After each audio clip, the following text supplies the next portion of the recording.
Welcome back to the channel. From chasing real moments in the streets to standing behind the lens in Nigeria's halls of power. Today, I'm sitting with a man whose camera didn't just capture stories, it opened doors. From documenting truths to shaping perception at the national level, this is more than photography. This is vision, purpose, and a message for every young creative out there.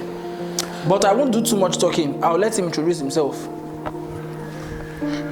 Tell us who you are and what your lens represents. Okay, good afternoon, everybody. My name is Oluwatobi. Okay, my name is Oluwatobi Balkomi Shofolago, right?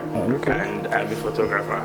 Yeah, thank you for having me. It's been a long time coming, right? Actually. Probably maybe 2021. It's one year about, yes. My lens has currently, at the moment, what my lens is for is for the Federal Republic of Nigeria, stories from the National Assembly, especially from the Office of the Deputy Speaker, House of Representatives. All right. Yeah, thank you for that brief introduction. Now, before we get into the journey from the streets to the national stage, can you take us back to the beginning where this all starts, where it all began for you?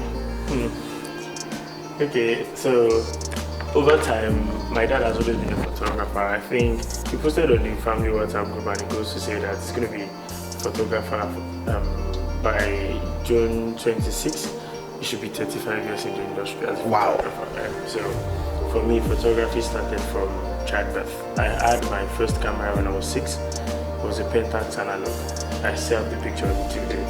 Wow. So you're among the few Nigerians that had the opportunity to operate or handle an analog camera? Yeah, actually, I handled the analog camera. I shot film. I worked in the dark room for a while.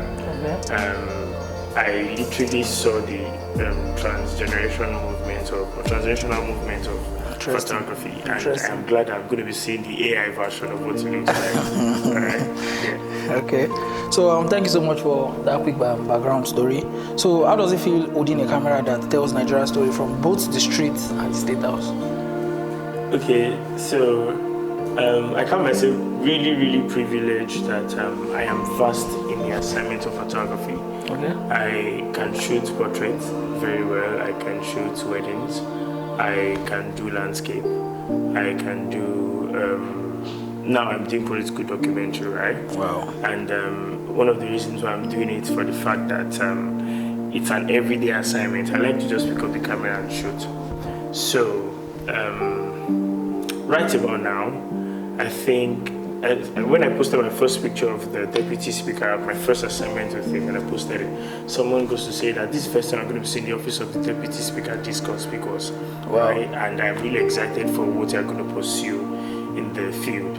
And honestly speaking, I believe that my assignment is to do the people of Nigeria a service of knowing what it feels like to be the Deputy Speaker, what it is like inside the Office of the Deputy Speaker, and also the National Assembly as a whole. Because as far as the Deputy Speaker, it relates with the Speaker House of Representatives, the Senate President, and the Deputy Senate President. So, if I don't remember, gave me a name, and it goes to say that, Toby, you are the chief photographer of Nigerian Parliament, right? Wow. A virtue of how vast and the privilege of getting to just know the ropes, right, of what it feels like to be in the legislative arm of government.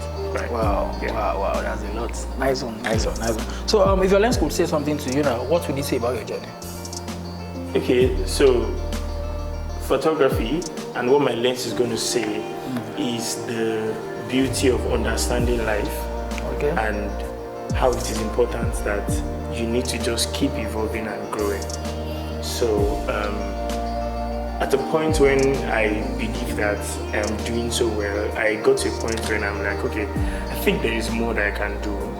I joined the group of story hunters, right? We're about say 12 or 13, and we just travel to document the culture of each region in the country.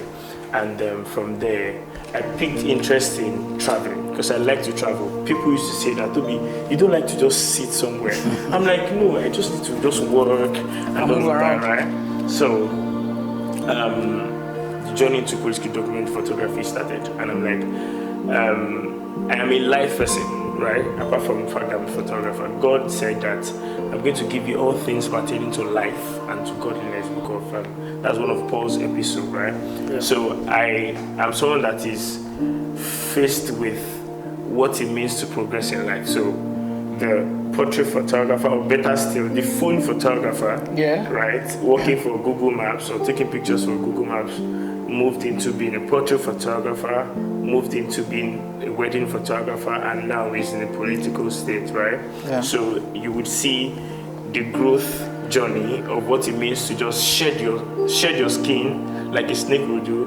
It grows, it sheds the skin, it grows again, it sheds the skin. So there is a constant morphing into different folds of different assignments. So that's what you see all through my works. Yeah. Wow. So I know you said so much about your background, how it all started for you. So very quickly, I would like you to just give us the nail on what really sparked your interest in photography, especially the documentary style. What exactly sparked or triggered your interest in documentary photography? So basically, I wouldn't be a photographer.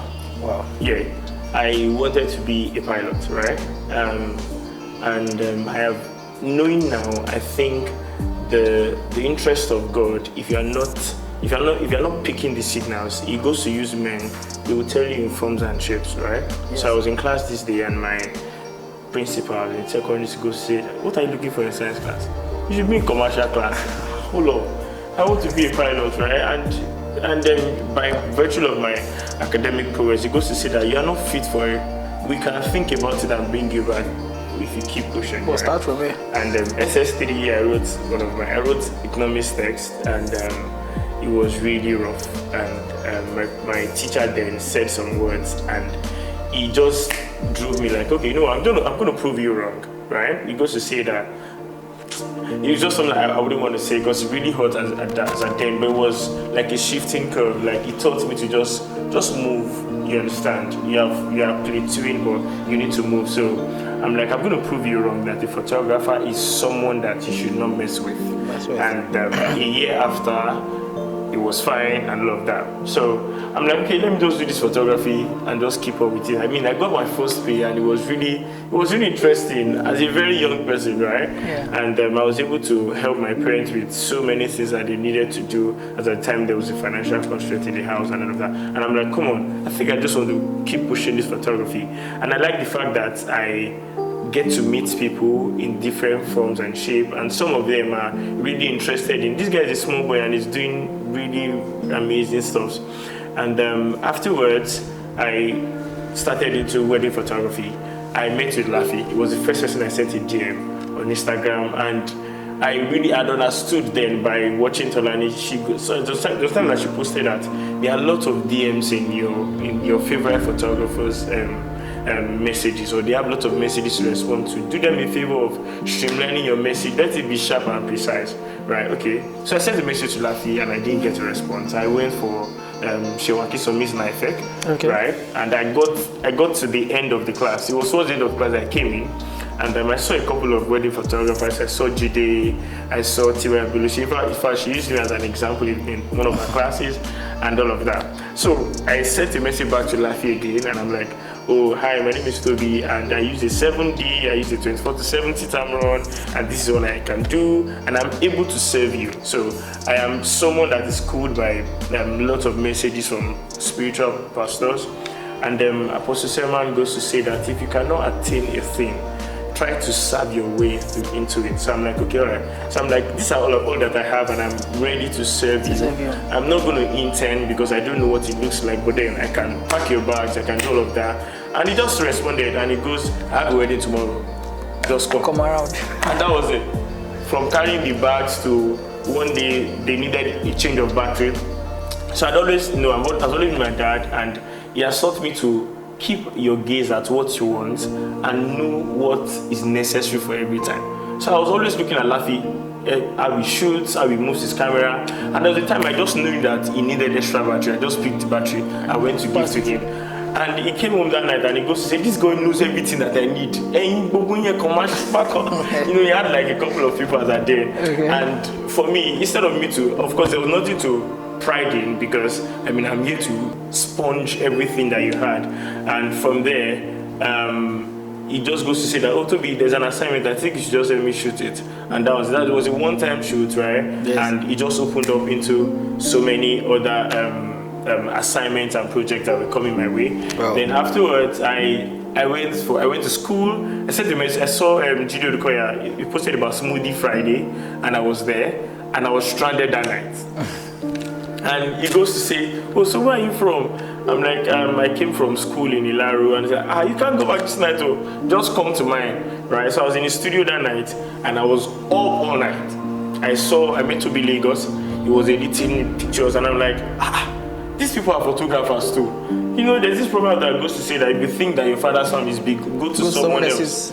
And I'm like, okay, there's a lot I need to do. I didn't sleep all through that night. If I engaged Toby at some point, then the next morning I was on my way back to school. My head was loaded that I must really make it in this industry. Yeah. And like that, I started shooting weddings. Laffy told me that, Toby, you might not even shoot the bride and the groom. You can start with decor. You can start with all of those little things. Yes. And he goes to say that if you start with decor, there's no way you not end up taking photographs of the couple in their first dance. Meanwhile, I'd be shooting weddings, but then I was just dissatisfied. I wanted to shoot luxury weddings. Okay. Right? So I sent a message to Yard 158 that I wanted to work with them. They replied after a year. In fact, they replied June 7th, a year after I sent a message. And like that, I started working at Yard 158. I started shooting their couples and all of that, and everything just started moving so fast, right? And when it was time for NYSC, where do I want to serve? I'd seen a movie up north, and I told some of my interns, I said, I think I want to go to the north to serve, and they're like, Oga Kilo Marshall. I'm like, everybody will be fine, the business will be fine, and if the business is not fine, I would be okay, because it is just myself first. So I understand that if you find yourself, you are able to balance every aspect of your life. Okay. Right? So I'm like, this is what I want to do. I didn't tell my parents I was going to the north. When the call-up letter came, I didn't tell anybody. And when it was time to travel, I booked my flight. I just told my dad, he said, "No way, send me the documents." Blah, blah, blah, blah, blah. I sent him the documents. I called the person who was going to call. Hey, Joe, don't do anything about it. I just want to go. I just want to explore. And I went.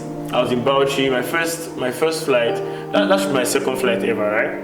I was in Bauchi and I was taking pictures with my camera. In fact, when I was going to Bauchi, I got Canon EOS R, right, with the 24-70. And I was in Bauchi, documented. I didn't go to camp with anything. I just went with my camera, my laptop. When I got to camp, I bought every other thing I needed, the clothes, all of that. When I was leaving camp, I left everything there.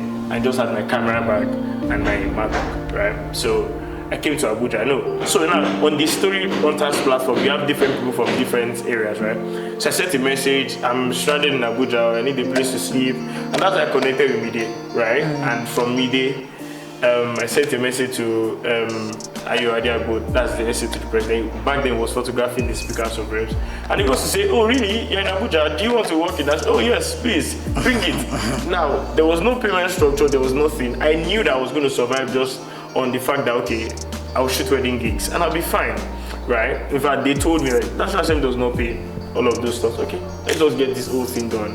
And like that, when I was done with service, I came back to Lagos to come and shoot weddings. So I'm back and better. Then they just sent a message, told me there's an opportunity for this. I'm like, hold up, I'm interested. And that was it. And ever since then, it's been an interesting journey. And I mean, with the likes of amazing mentors that have been helping me to keep shape with the assignments and all of that. Yeah, thank you so much for that. I mean, you've answered almost all the questions I have for you. But moving on, documentary photography, right, isn't so glamorous, right? So would you like to tell us some of the challenges you've ever faced as a documentary photographer? Challenges. Yes, challenges. Okay, so first to start with, I think I really cannot relate to so many things that some people say. Okay. Of course, I have the access challenge most times when the president is going to be on seat at the same event and my boss is going to be there. But by virtue of being serving all through, I have known the ropes, I've known what to do and what not, right? Yeah. So I remember one time, Mr. wanted me to be on an assignment in Transcorp, and he was to say that you need to get there early before that comes. So I was there early. I saw people that were hustling their way in. All I just needed to do was just to talk with the protocol in the office then, right? And I was in. And the first time on my assignment, Mr. Yo, we are going this place. Yeah, okay. Chances are excellent that they will not let you in. So what you should do is get there early before everybody does. So I got there early before the villa people got there. I was already seated. So by the time my boss was going to walk in, I'd already chosen my position of photograph, right? So as I was walking in, I was just taking pictures. And that was it. And several times, I can remember that the second time we were going to go to the villa for an assignment, our vehicle had gone in, like my boss's vehicle, and it was just me. So as I got to the gate, they said that there was no way. Say we cannot enter. I showed them my ID. No. Because as a matter of fact, the person I document is the subordinate, is 6 person. There's number 1, all of those successful thingy, right? So my other colleague, I just figured out we're not going anywhere. So I'm like, wait, there should be a way. And Tonline had always say that, Toby, whenever you get anywhere and there's no way, just calm down. Let everybody have their way. Let everybody go. You cannot talk with the DSS one-on-one and let them know how it is important for you, right? And I was just there. So I told the guy that, okay, you know what? I will bet on 10 minutes and I'll be out in 10 minutes. He said, hey, really? So he just told the other guy they should grant me access, and I went in. As they stood up to have the national anthem, my boss just cited me and he just shook his head. When we go back, he goes, how did you enter? I'm like, we just find our way, because at the end of the day, the story is really important. So most of the time, what I do is, who are those coming for the event? These people. Okay, the president is coming and the vice president is coming. Just get there early. Or better still, stay in front of your boss. Chances are excellent that you might not enter, but then they have already seen you with someone, right? Then you can always talk to them in case just give me a few minutes. There's one of my picture I posted on Instagram. I think we were in Edo State, the governor's inauguration in the stadium that day. We had gotten inside, and I still needed pictures apart from my boss, because I'd always learned that if you're going to be telling story, it does not have to be with your boss. Of everything happening there, you can always put your boss in between, right? So I'd already done all of the pictures with my boss, with principals and all of that, and I needed those pictures of the governor, parading himself with the people, going to sign and all of that. So I'd gone, and I was coming back inside. They said no access. They had blocked the place. The VP was going to stand up to go outside and all of that. So I wrote in my notes, and I told the guy, just give me your spot for 2 minutes. It's on my Instagram. Give me your spot for 2 minutes. And the guy just gave me this spot, created a picture. I was about going, and the guy just said, no, don't come back. It looks like you know what you're doing. Just stay. Stay. You get it. So most of the time, most photographers, they are just there. They don't know what to do. You need to know what to do per time, because at the end of the day, you just have 10 minutes to create that $1 million photograph. And that's how they say that you have precision. You must be precise in whatever you want to do. You must have a proper understanding, have a visualization of what you want to do. You get. So it's not that you get there and you don't know what to do. The Bible says even Jesus himself knew what to do. So it's a knowing thing before an action thing. Yeah. So my access, I know it first, visualize it first, and I just. So basically, you're saying access has been one of the biggest challenges you faced. Yeah, always, especially when you have the president comes up and the vice president comes up. So yeah, speaking of picture, you said when you went for the what's it called now, the inauguration of the governor of Edo State, you took a picture from his spot. Would you call that picture the most powerful picture you've taken? No. So what is the most powerful picture you've taken, and why? Why that particular picture? Okay, so the most powerful picture that I have so many photographs that I've taken in my books. They are really powerful, because if you look through the process of having those pictures to happen, they take a lot. They drain you. So one of the recent photographs that I so much love, and it's because it's a what's it called now? It's a circle shot for me. Okay. Right.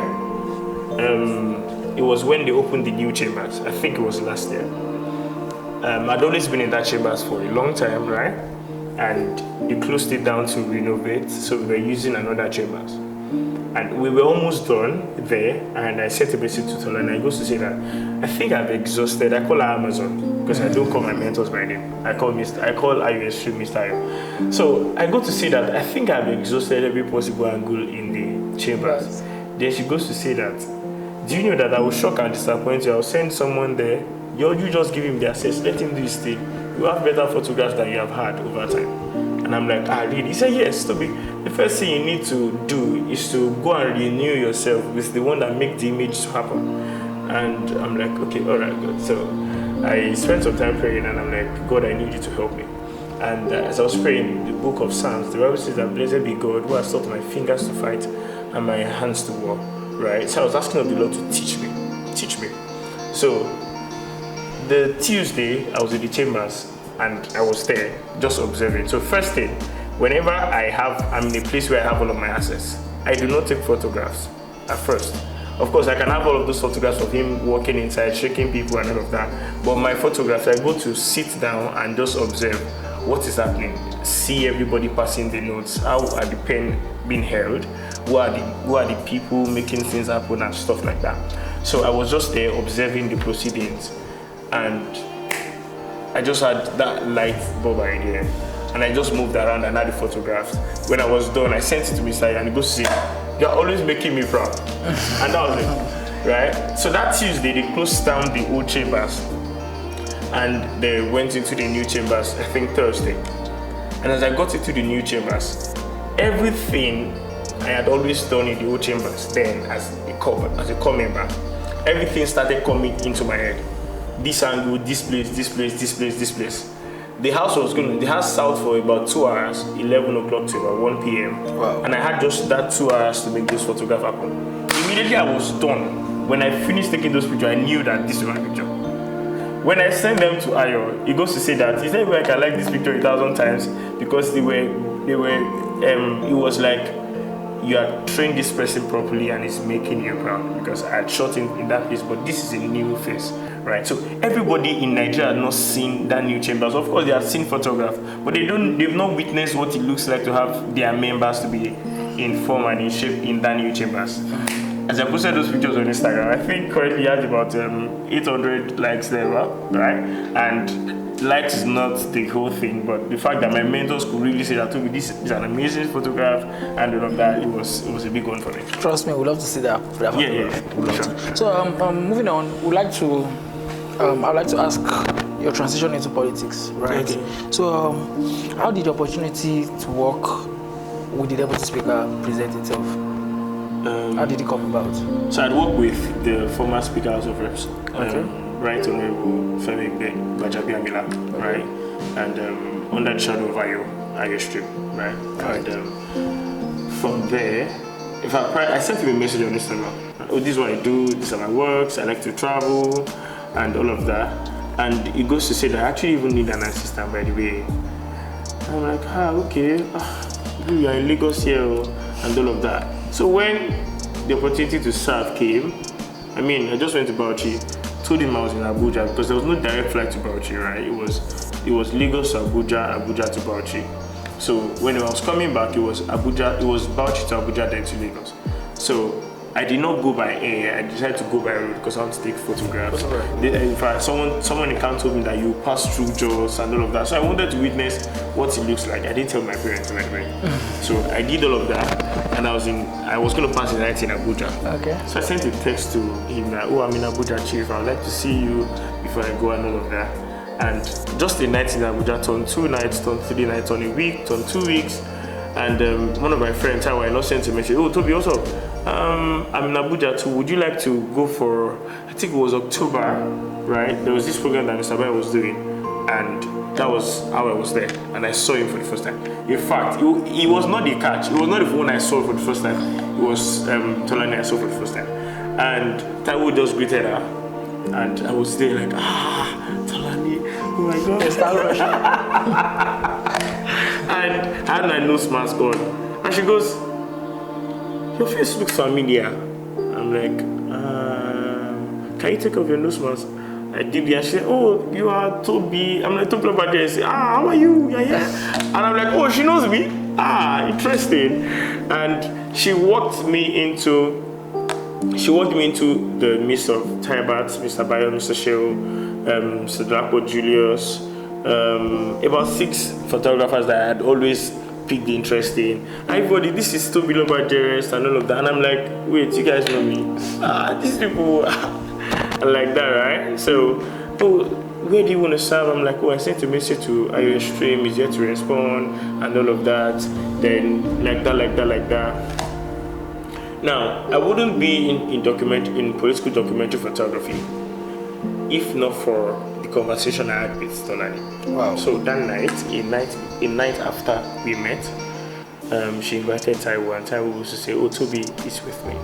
Now, you must understand that in your journey of life, there are different faces of people that you would meet, and it is interesting that you need to brood the relationship you guys have.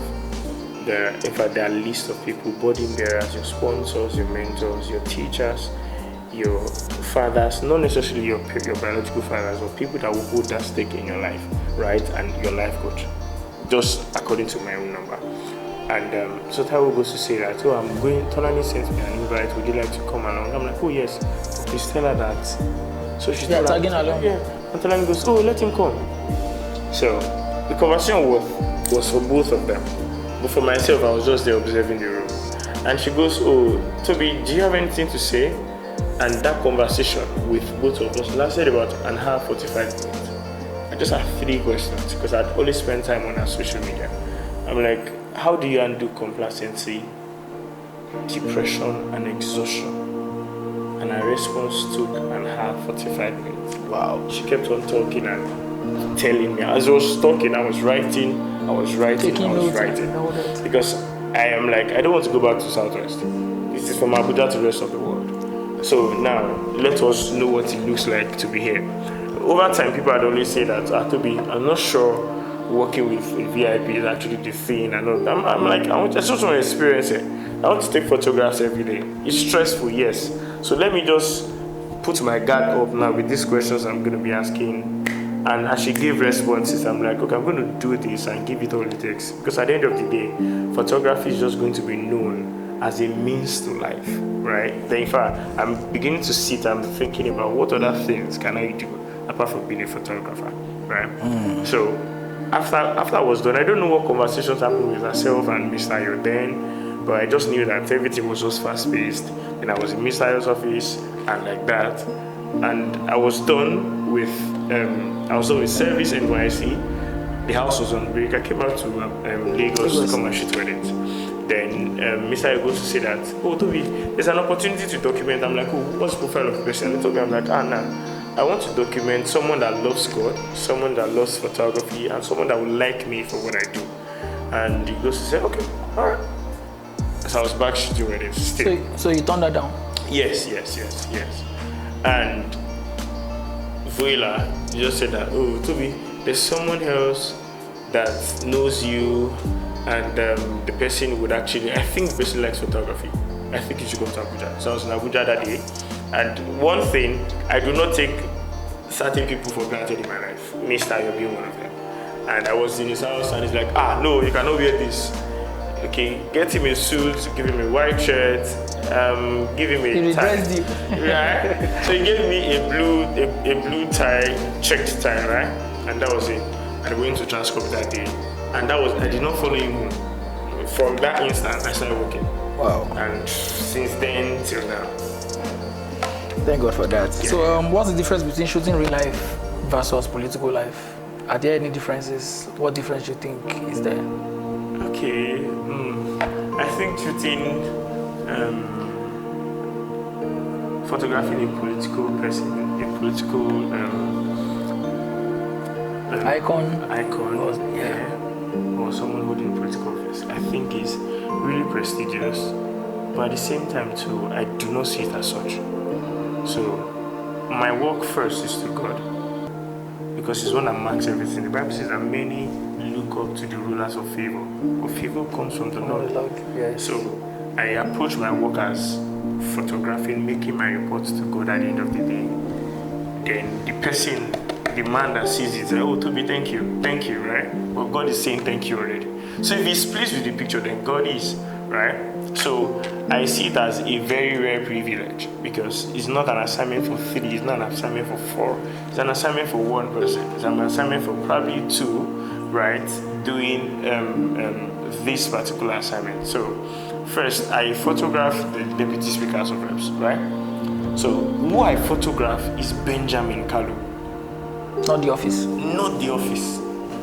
So it is a 3-layer thing. I photographed Benjamin Kalu. Who is Benjamin Kalu? He is the deputy speaker. So because I'm photographing him, I'm photographing his office. You understand? So I see it as an opportunity to photograph him.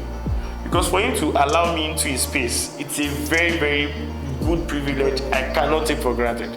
So thank you so much for that. Yeah. Now, what is the difference between shooting real life versus a political life?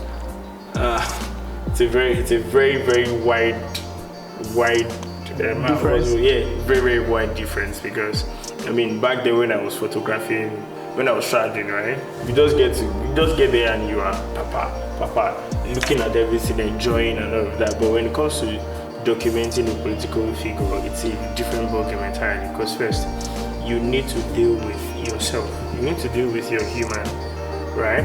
Because what you're going to be doing is photographing one person for the rest of how long the person is in office. So for example now, first to start with, I document the Deputy Speaker of the House of Representatives, right? But I broke it down into 3 different phases. All right. The person, Yes. the office, and the office. So Benjamin Kalu as Deputy Speaker. Then office of the Deputy Speaker Yes, itself. that's So right, that's those 3 folds. So Benjamin Kalu is my boss, right? Office of the Deputy Speaker is the office is holding his portfolio. Then the office of the Deputy Speaker, House of Representatives. You have the humans of the office, right? Now, Benjamin Kalu as a person represents the what's it called now? The constituency of Bende. So I am photographing him to make reports for his constituency. Okay, I get it. Now, then I photograph his office, right, as the deputy of the Speaker of the House of Representatives, right? Then I'll photograph the office itself, now containing about 2,000 staffs, right? So I make a report of all of those. I just photograph behind the scenes. So all of those 3 things, it's a 3 different assignments that I myself need to go into. I need to understand, and it takes a lot of time for you to do that. And I am advantageous by virtue of working with and reading and being knowledgeable from the past people that have done it. Stream and Tolani and also Nisabaya. Yes. Do you understand? So it's a different ball game entirely when it comes to protocol, when it comes to meeting other VIPs. There's a way to act, there's a way to speak, there's a way to observe. So you are there as a photographer, you are everywhere, you must be seen, you must not be heard, right? You are seen because you are there as a photographer. You should not be heard because it's none of your business, whatever the conversations are. You understand? Then also with the office too.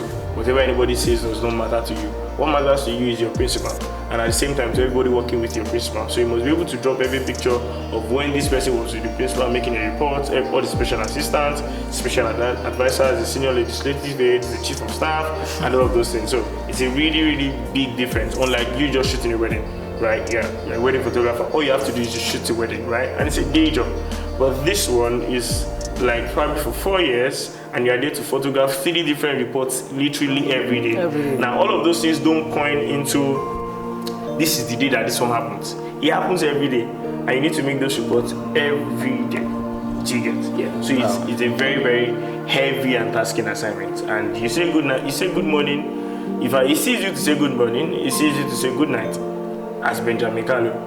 The office resumes 9 o'clock, or probably 9 o'clock, and closes by 5 p.m. You are done with everybody photographing, everybody, all the staff reporting in the office. But you are with Benjamin Kalu from morning till he says good night. Do you get the report now? Yeah, I get it.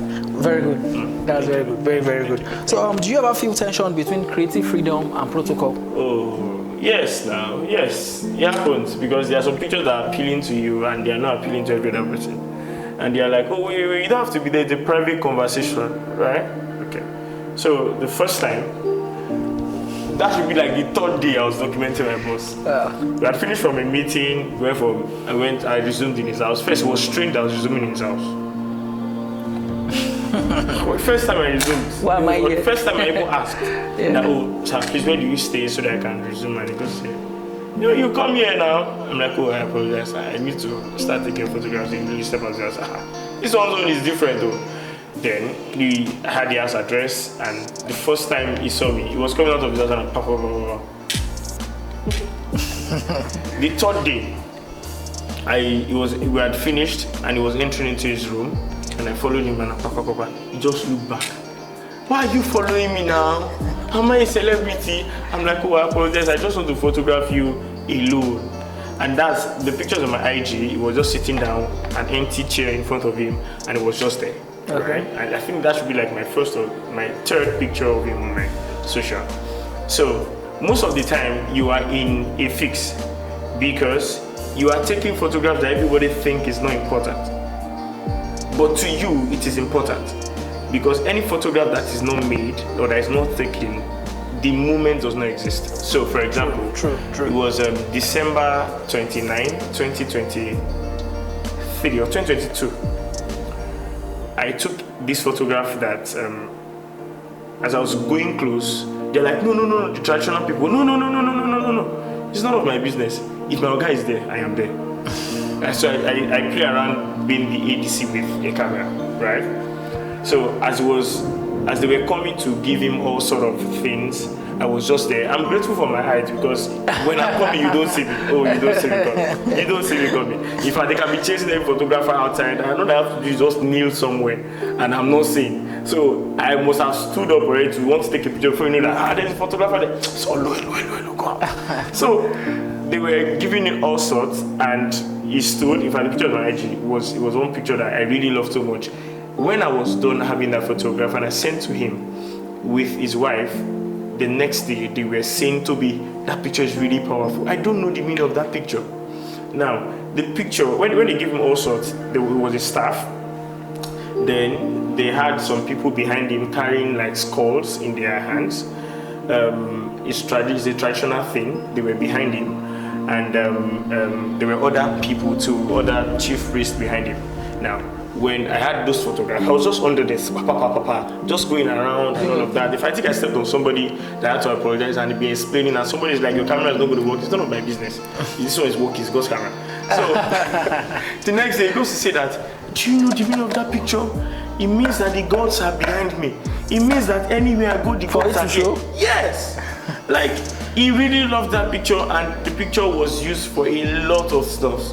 Now, imagine with me that they said that, Toby, we don't need that photograph. Or Toby, no, don't snap. That means that photograph does not exist. You understand? And there are times when it's a very, very silent conversation meeting. And I'm about to enter. Then the protocol goes to say, there's no need. I'm like, just let me 1 minute, I'll be out. And they get me that says, put my camera on silent. Of course, Aya told me, you need to sneak in and sneak out. And I was just there. And that was it. They were going to make a report, and they're like, oh, so Oga met to this person. Toby, do you have the photograph of Oga with this person? It's going to be stupid for me to say no because that person was there in the office. But then again, if I had gone with what the protocol said, that picture wouldn't have happened. Then probably your guy is going to be angry that why do you have a photographer? But now I had already salvaged the moment. So most of them don't really understand. In fact, he was working with them, and I told me, everybody working with your boss needs a picture. Just take those photographs, keep them. There will be need for it someday. So I take photograph of everybody. They don't. In fact, my chief protocol in the office, when I point my camera at him, he says it was someone. He does. In fact, I have a picture of him, right? That's going to be one of my collection. He did like this, and I took the picture.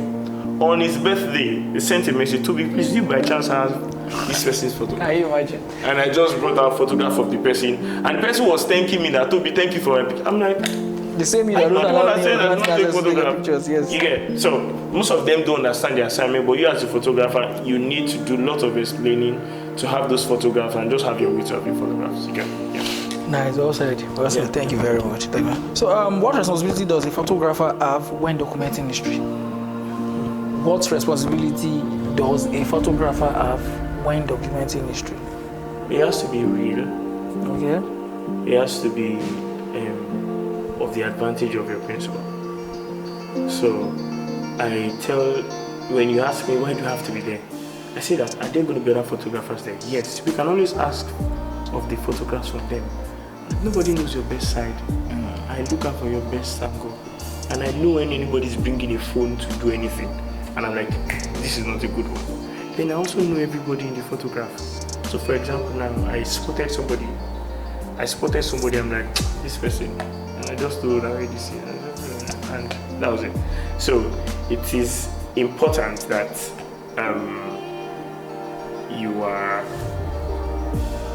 you are careful in telling your story, because what you are there to do primarily is to look for the advantage of that person, of your principal, to make a report. Do you understand? Does that answer the question? Yes, it does. Okay. It does. Thank you so much. So, putting all this together, do you see photography as art or activism, or the both of them, from your own standpoint?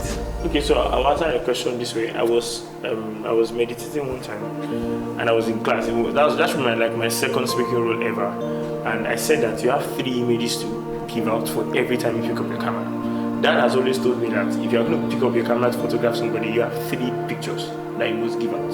You must give out the portrait of the person, that's to the chest level, then you give to the waist level, then you give to the full length. So close up, mid shots, then full shot. You understand? So in political documentary, or better still, any documentary, there are 3 pictures. In fact, it cuts across literally all genres of photography. 3 pictures. There is your picture, there's everybody's picture, there is your subject's picture. Your subject picture is that picture that necessarily does not look appealing to you, but is appealing to the client. Then the everybody's picture is picture that everybody likes. Then your picture is that picture that stands for you, right? So the pictures you will find on my own page are my picture. The picture you find on my boss's page is the picture of the advantage of the office. That is my subject and everybody's picture. Do you understand? Yes. So I'm taking pictures, for every time I'm clicking for art, and I'm also clicking for reportage. Do you get? So I think that will sit for activism, because there's really no activism in every report. Yeah, so rounding off now. So now that you're in position, how do you give back? So I'm always on the Slippery app. That's Twitter. Okay. And I think I have, for a couple of photographers, I had I'd gotten them discounts with Mayo to have a one-on-one session with them. Okay. Because some are paid for their lightning classes, and for some other people, I just put them on jobs that I feel that you deserve this pay, right? Hey, what's up? I just throw my weight on the person's project. Oh, you need a photographer. Hey, what's up? Are you free on this day? Yes. Go and shoot this event. Thank you. They gave me this. Okay, it's for you. You understand? You need it. Good one. Thank you. Doing that, yeah. So also, what advice do you have to the young photographers coming up? Okay, so this advice is actually particular to me. Okay. But at the same time, so I think it's a way of life. Yeah. Especially for we that we do not start with a very good background. If you cannot attain X, and you have someone that has attained it successfully, if they have lots of people that want to be with them, to work with them, and is support the opportunity that they have, I think you should serve your way through that process. If I am like the way I am now, I have a lot of messages. Oh, to me, I want to work with you. To me, I want to do this, and it's an opportunity I do not take for granted. But at the same time, too, I had someone that sent a message and it goes to me, I know that there's nothing I can give to you, and I know that there is nothing that you need from my end. But please, can you do me the honor of let me be behind the scenes sometimes to just observe and to just learn how you do things so that I can replicate the same thing. So this has always been my forte, and that has always been my advice to people. It was, you want 1,000 naira report? If you cannot achieve that 1,000 naira report because of where you're coming from, look for someone that is literally doing the same thing as what you want to do. Look for someone in your future and serve your way through all of those stuff, right? It will definitely come to you. I've been into places that immediately I enter and I'm like, I want this. Okay, you know what? I cannot give you money. You don't need my money. I don't even have any money to give you. So what I'm going to do is that I would help you to make your life easy. So I had learned it way earlier. So my message to Lafi was, I'm coming to make your life easier. I'm coming to help you wash your car. And listen, there's a message about Posema. I recommend that you listen to that message. Commanding results, and listen to it. I would help. Commanding results and gift of men. Those are the messages I listen to, and they really helped me. I will help you wash your car. I will polish your shoes. I want to make life easy for you. When I have it, I know it was Elijah, right? I think it was Elijah to Elijah, right? And he goes to say that I want double portion. And say, if you see me go, right? So all you just have to do is see the opportunity. This person is living my future.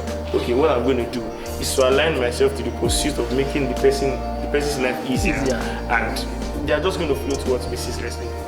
So, yeah. So is this the same advice you would give to your younger self? Yes. Yes. But you did it. Oh yeah, I would have done it earlier. Oh, okay. I would have done it earlier, and I'm going to be way, way better than this. I so much believe. Okay, so in conclusion, let's quickly answer these few more questions. Okay. Colored or black or white photos? So I learned with Solani that if you want to learn to see light, shoot black and white. If you want to what? Learn to see light, shoot black and white. Wow. Yeah. Okay. What is your favorite camera setup right now? Oh, I shoot 70 to 200, I shoot 24 to 70. But on my lazy days, I shoot 24 to 70 and I push my ass to get and to crop the ratio and all of that. Okay, so what's that one photograph that you will never forget?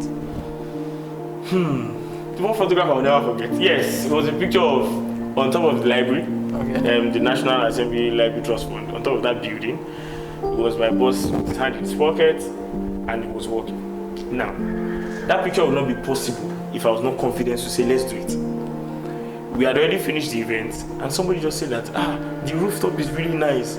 I'm like, hey, Your Excellency. He said, rooftop. He said, what are you saying? Talk. I'm like, so he said there's a rooftop that I can see everywhere from. He said, hey, really?